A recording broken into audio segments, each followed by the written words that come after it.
Hello and welcome to this video presentation introducing you to what you need to know to be able to make use of Microsoft Power BI.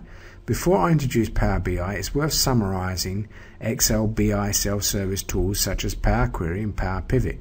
We can use Power Query to pull down data from a wide range of sources, for example online databases, CRM to name two.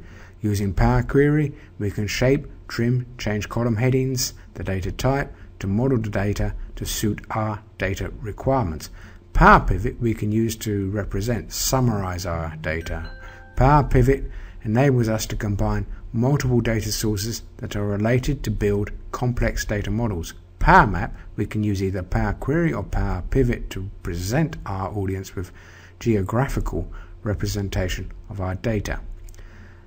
Power View empowers us to create interactive reports that have real meaningful impact by bringing together one interface using our data created in Power Pivot or Power Query. If we choose to utilize slices, users can interrogate the data to answer their own questions.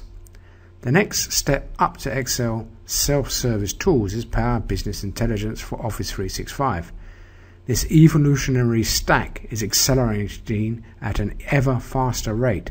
A day never seems to go by without a new feature being added.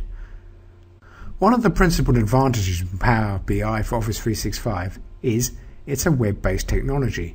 This gives us the ability to share Power Query and Power View with others who may be members of the team or members of different teams. These individuals may or may not be living and working in the same geographical location. User location really doesn't matter. This capability allows other users to create their own queries and reports. We achieve this by creating Power BI site. To create the site, we need to install Power BI app to our SharePoint server. If you're running an on-premise SharePoint infrastructure, you may need to download the app, then install the app to be able to set up the site. Power BI includes QA tool. This is a natural language tool. QA empowers users by enabling them to type text to search and ask questions of the data.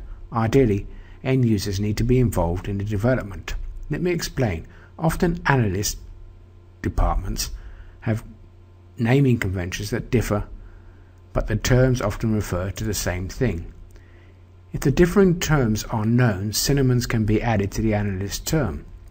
This means a user can use any number of different terms, and when they conduct a search using terms familiar to them, they are automatically referred to the same term the analyst used.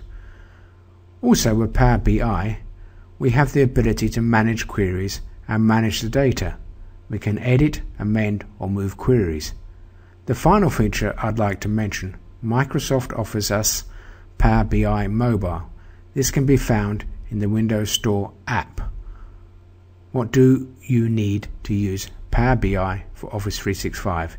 You need an Office 365 Pro or greater subscription. A home or student version won't offer you this type of functionality. You need a SharePoint online site and Excel.